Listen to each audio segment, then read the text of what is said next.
This is WFMY's Eye on the Piedmont. Our folks, good evening and welcome to Eye on the Piedmont, where tonight we'll put our eye on a different kind of liquid asset, one you can make money off of and enjoy with your meals too. Hunting season has begun. We'll have some bright ideas to keep you safe in the wilderness.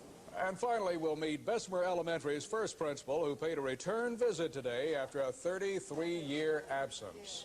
But first tonight, one of the most successful textile companies in the U.S. held its annual stockholders meeting today. The owners of Guilford Mills learned that there have been major changes in the structure and management of the company. And Dave Wright reports that includes a change at the very top. CEO Chuck Hayes told the shareholders that he used to be the youngest member of the management team. He says now in his mid-50s, he's the oldest. The company's sales of textiles topped $620 million this year. It makes the fabric for everything from bathing suits to sleeping bags. Hayes says profits, however, have been flat for the last 3 years, and the old-timers have been retiring. The time had come that my era was coming to an end. My era of running a company, more along the lines of a dictator. I have to admit it now. I was a benevolent dictator, though. And you can't run a 600 million plus company with one man. So now there is a new team moving into the decade of the 90s with an eye on world trade. The company now is exporting fabrics to Japanese automakers and Hong Kong panty makers. It also utilizes Japanese technology in one of its key mills. And the new top officer, Brian Lauder, does not have a southern accent. We can't continue to cry about imports. There's no point. We have to compete on a world stage. Hayes will be chairman of the board and will look for some bargain price companies to bring in under the Guilford Mills umbrella. We're the only growth textile company in the world. And we have a great future in front of us. So for this company and many more to come, there are new directions in the global market. For Eye on the Piedmont, this is Dave Wright. Hayes says a slowdown in automobile sales is affecting North Carolina companies that supply that industry. He says orders at his plants, which specialize in automobile fabrics, are off 20% compared with a year ago. Well, the next story is one to turn your stomach. And sad to say, it happened in our state. We get more now from Bill Copald as we put our eye on North Carolina. Bill? A young woman is in jail tonight, charged with the brutal murders of her 3 children. So far, no one's been able to figure out why the toddlers were killed. Investigators in Lewisburg, northeast of Raleigh, say the bodies of the children aged 2 months to 2 years were found on a neighbor's back porch. According to the medical examiner, they'd been stabbed hundreds of times. Electrical cords and clothes were wrapped around their necks. The children's abdomens had been cut open with a steak knife, and their organs were strewn around the house. The neighbor described the children's mother, Katrina McKay, as acting irrational and threatening. She's charged with first-degree murder and is now undergoing a psychiatric evaluation. On the coast, federal, state, and local lawmen have broken up what they call the largest crack cocaine supplier in New Hanover County. The man, whom you see here, is purported to be the ringleader. He's accused of being the major crack supplier in Wilmington. 19 other people have also been arrested and charged with drug dealing. Lawmen used this flow chart, which you're about to see in a moment here, to show how the crack was delivered from New York and distributed by local dealers. Now, that case points up the seriousness of the drug crisis. You may recall that earlier we conducted a drug hotline in conjunction with USA Today, the newspaper, on how you would resolve the crisis. And here's how some of you responded. A viewer from Liberty says they might clear it up if they tried hard enough. Our judicial system stinks. They pat them on the hand, turn them loose, and say, don't do that anymore. Then they're right back on the streets again. A viewer from Trap Hill in Wilkes County says, I don't think we really have a problem with drugs up here. I live right in the heart of Wilkes County, and they say there are a lot of drugs here, but I don't think so. The kids I know that get high, you hardly see them. They have problems, and that's how they relax and have fun. Another viewer says, if these people are taken and put on a 200-acre farm in eastern North Carolina and made to work at hard labor for 25 years, earn their food, cut timber for their heat with no chance of parole, then you could eliminate 98% of the drug business. Overseas, the Berlin Wall is coming down and non-communists are getting a greater say in the East German government. As all of this happens, some people in the Piedmont are relishing an important souvenir. They have a piece of the wall. You'll meet them at 11 on News 2 tonight. Late May K. Thanks, Bill. Well, tonight as we put our eye on your health, we're going to check in on the success of the Great American Smokeout. It's the day health groups encourage all smokers to stop. At the Moses Cone Hospital in Greensboro, employees were offered information on the effects of smoking on health and treated to a smoke-free day in the cafeteria. Flowers replaced ashtrays on the tables. Officials with the American Cancer Society, who sponsor the Smokeout, say last year more than 5 million smokers took part, and 3 days later, half of them were still not smoking. Well, right about now, a lot of you are kicking back and relaxing after a nice meal, and some of you may be feeling that urge for an after-dinner cigarette. Well, as ammunition to fight off that desire, pulmonary specialist Dr. Clint Young is joining us with some advice. Welcome, Doctor, from Moses Cone Memorial Hospital. Thank you. Nice to have you here tonight. What is the best method of quitting smoking that you're aware of? The best first step is to get rid of the cigarettes. Get them out of your house, out of your home, away from your car. The next best step is to tell yourself, tell your family, and tell your friends that you have quit and ask for their support. Beyond that, changes in your daily habits, getting up, moving to a different chair at the table, for instance, eating different things, going to different places, anything that changes the routine that you've gotten used to, built cigarettes into as part of your daily habits. If you can change that, that will take you a long way.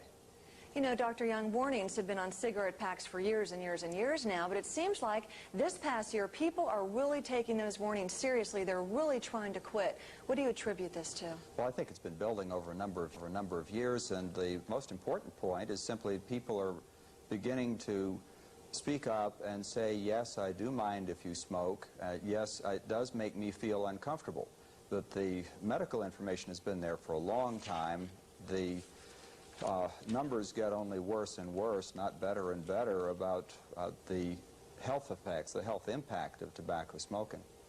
Well, do you have any idea? You want to guess at how many people might quit smoking today? Well, we certainly would hope that at least 10 to 20% of the active smokers in this country, which would be on the order of millions of people, of course, would realize with one day that they have been able to quit for the day, and then would extend that on, hopefully, for the rest of their lives. That if 10% or 20% of the smokers in this country become convinced in this one day of trying that they're able to do without their cigarettes, I think that's the step that's important for them. Okay, thank you very much for being with us. Dr. Clint Young from the Moses Cone Memorial Hospital. Well, the annual Smokeout is no holiday for tobacco companies. They see it as a massive dose of bad public relations. Lorillard spokesman Alex Spear says it has little effect on tobacco sales. Well, the Smokeout has been around for a long time. I don't remember how many years it's been since it started, but it's, you know, it's a staged media event as far as I'm concerned, and that's what it is, and I don't know that you can call it any more or any less. All right, let's move now from smoke to the sea. Sounds like a good idea. In tonight's Earth Scope, our year-long look at the environment, we see the big sweep has made a big difference. Officials of the September beach cleanup say 81.5 tons of litter were collected in the nation's first statewide shoreline sweep. Leading the pack in pickups was plastic, followed by metal, glass, paper, wood, rubber, and cloth. A different kind of cleanup across our border in South Carolina, where residents of Greenwood are busy picking up the pieces of their tornado-torn homes.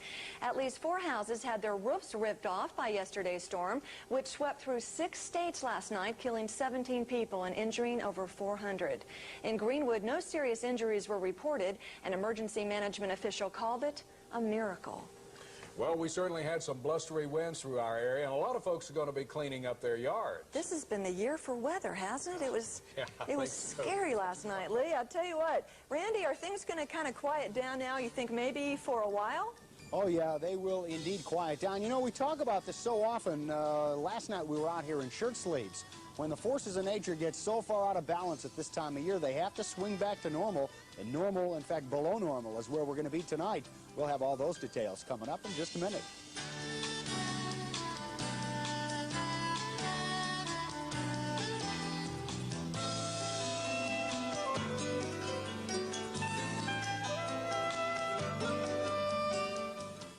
The Piedmont's #1 choice for weather with meteorologist Randy Jackson and Doppler radar is certified by the National Weather Association. Hi, folks. A good evening to you. What a difference 24 hours makes in the old temperature. The wind's still blowing out here, as you can see. Have the gloves along tonight. The reason for this, when the kids head off tomorrow morning to go to school, make sure they've got some of these. The temperature will probably be down below freezing, and it will be quite chilly to start the day. Tell you what, I want to show you some scenes from up in the mountains today, and this is to the delight of many. These scenes from the Asheville area where some snow flurries did fall. In fact, they fell at a pretty good of enough clip to cover the ground in some locations, mainly just grassy areas, though. And the snow showers may continue off and on through the nighttime tonight. Again, not a real hard spoonful of winter, just a little taste, but I'm sure more will be along. Speaking of snow and some of those pictures that you just saw, some of the ski resorts are beginning to call in now. We'll give you the report as we have it. Sugar Mountain says that they're going to start making snow. In fact, they got their guns going at 7 o'clock tonight, and they are going to try to be open on Saturday. If you want to go up there and take an early run or two, you might give them a call, and we'll try to update you as the next couple of days go on. Folks at Appalachian Ski Mountain have been making snow since about 4 o'clock this afternoon. Grady Moritz said the temperature was down to 28, so they've had the guns going for a few hours now. They'll continue all night, but they say they will not open until Thanksgiving Day, and hopefully conditions will go along as well. Guess we're not out of the warm weather sports yet either. The Greensboro Marathon is coming up this Sunday, and here's the forecast as we can look at it right now for the folks in this area that will be participating. It's sponsored by the Greensboro Running Club. Look for the sky to be partly cloudy around race time, 35 degrees. The winds will be light, and that'll be a blessing after what we have tonight. Now we'll go on to the weather, show you what's going on across the country. Some snow showers continue through parts of the Great Lakes area and the Ohio Valley. Rain showers, still some big storms up in parts of the Northeast, but they'll gradually push out to sea. A couple of scattered showers across the peninsula of Florida, too. Look at the way the wind chills have kicked in up through the northern plains, the western Great Lakes. Wind chills already at this hour, minus 15 degrees, and even some better than that.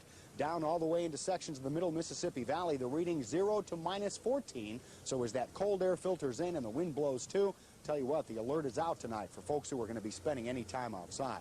By tomorrow morning, we will see lots of sunshine, a nice blue sky day, but because of the big mound of high pressure that'll settle over this area, that'll cause the winds to die down a little bit. But look for the temperatures to be downright cool for this time of the year. Unseasonably warm to start the week, unseasonably cold to end it. Here's the way the forecast looks now. Clear cold, 26 to 31, the low temperatures for the area tonight. In the morning hours, lots of sunshine, cold about 30 degrees. Tomorrow afternoon, sunny but quite chilly, highs of 40 to 45. The 5-day forecast, well, we'll warm things up just a little bit. We'll have to watch that late in the weekend period. Could see a little moisture spring in this way. More about that tomorrow. Mackay and Lee, after standing out here for a few minutes, it is indeed wintertime, or it's just around the corner. And for all the folks who are going to be hitting the slopes, you stick with us out here in the backyard. We'll be providing you all kinds of ski information as the season progresses. Randy, it sounds like it's still really windy out there. We could hear it on your microphone. Our little bird with the active wings here is just going to town tonight. Okay. Well, get out of there before we have to tie you down. Okay. All right, let's see you. Well, rifle season for deer hunting opened this week in central North Carolina. Now through January 1st is the most popular time for hunters to take to the woods. It's also the most dangerous. Yeah. And tonight, Greg Hunter finds out about some rules that could save your life.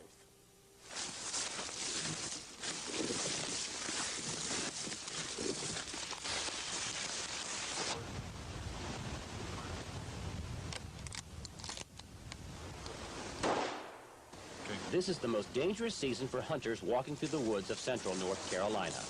Last year, 27 people were accidentally shot. 8 of those died. Primary cause of those accidents were the hunters were not wearing their blaze orange as required by law. And carelessness, mishandling firearms caused the other ones. That's simple. That's simple. In 1987, North Carolina passed a law which required deer hunters to wear blaze orange. Since then, accidents have been cut in half. For example, here's how a hunter sees another hunter at only 25 yards without blaze orange. Hard to spot? This is the same vantage point with the safety color. I suppose the biggest myth is hunters think that deer can see blaze orange. It stands out in the background. But deer are basically colorblind, and deer really respond to movement. Even if you're in a deer stand, sitting still, blaze orange is required. It allows other hunters to see you. Stephen Hunt has been going after deer for 17 years. He hasn't always worn a safety color, but he does now. You can see the stuff 500 yards off. I hunt down east a lot, and you can see it. You wouldn't believe how far away you can see it. And with that visibility, there's no natural animal in the woods with that kind of color. It takes more than a bright color to be safe during hunting season. There are those who forget a high-powered rifle can kill more than a deer. Here are a few safety tips to keep in mind. Don't haul a loaded gun up in a tree stand. Load the gun after you're set. Don't use the scope on your rifle to spot other hunters. Use binoculars. And always be sure of your target.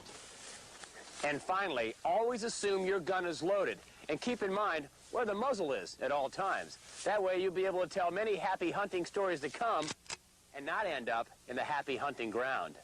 In Guilford County, Greg Hunter for Eye on the Piedmont. Well, coming up, we'll put our eye on your money. Wine lovers, pay attention.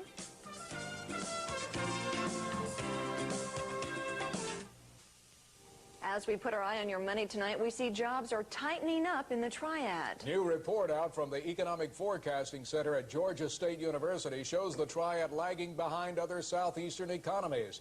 The 7-county Triad ranked 31st among 34 southeastern metropolitan areas in employment growth in the first half of the year. Analysts cite corporate mergers and buyouts for the Triad job troubles. The Triad includes Guilford, Forsyth, Randolph, Davie, Yadkin, Stokes, and Davidson counties. Normally, when we report to you about the national trade deficit, it's bleak news, but not today. The Commerce Department says the nation's trade deficit fell to its lowest level in almost 5 years in September. The gap between what the U.S. buys from abroad and what it sells plunged to $7.9 billion. Well, Wall Street had an unusually cool response to the trade news. The Dow barely went up 3 points. Stock market observers think the slight rise might be because some traders see today's news as weakening consumer spending because import sales are down. Here's how stocks of local interest fared.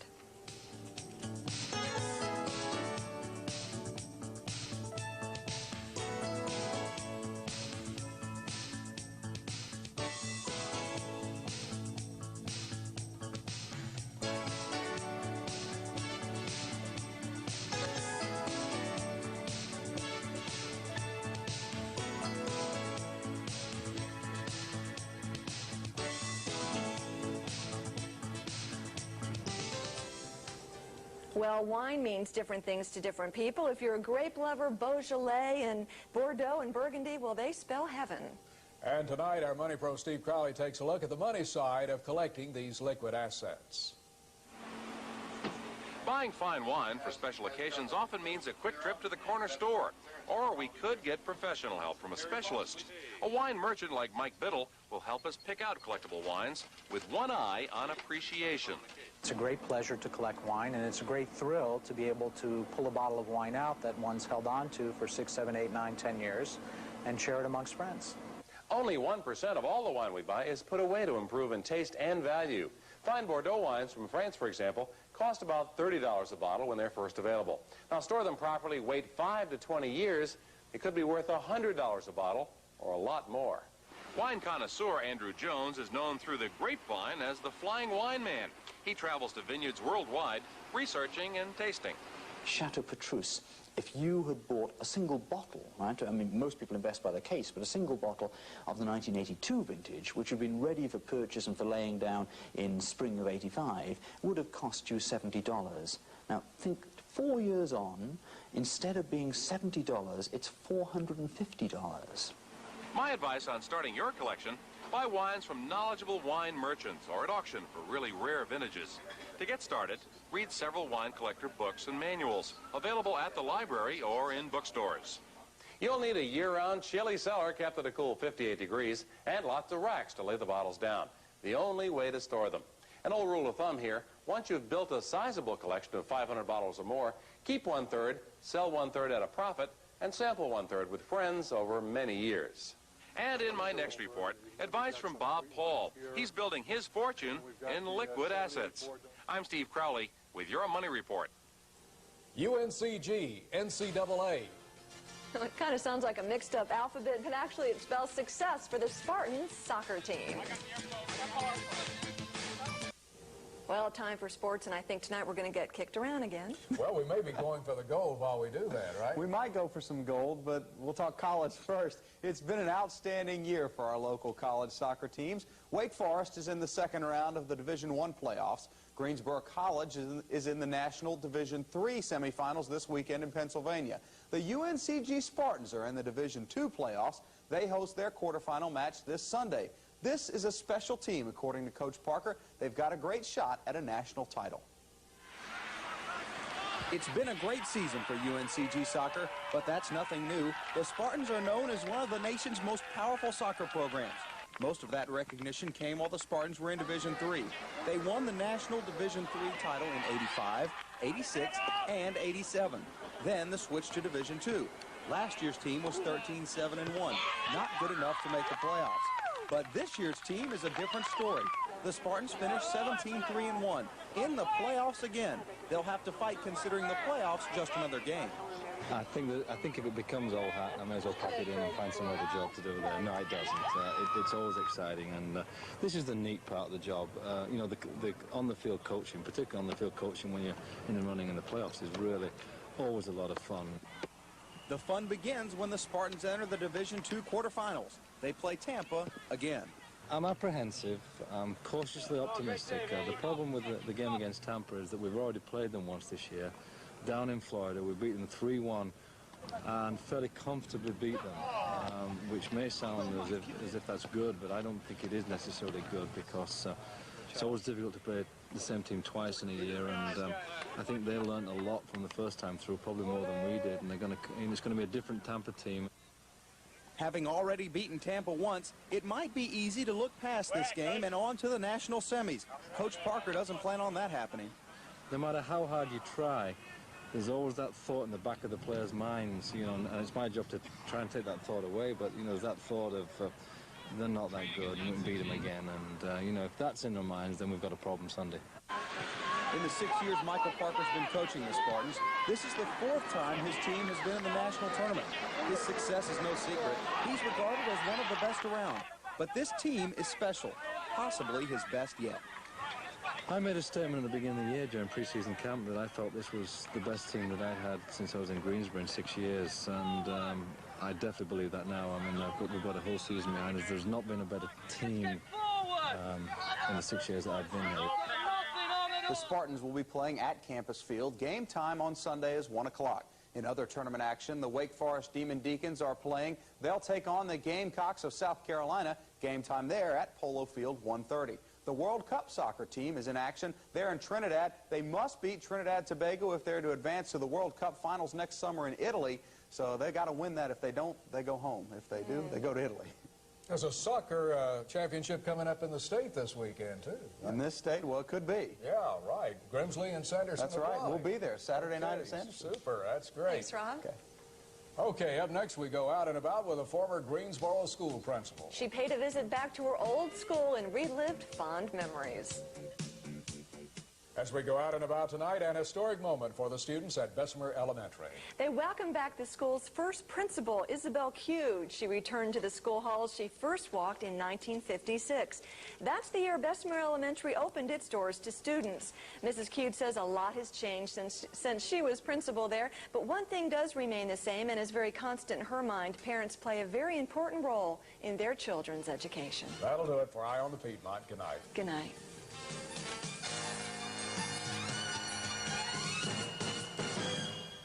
Channel 2 salutes our Employee of the Month, Aquila Parker Brooks. News 2 delivers tomorrow's headlines tonight.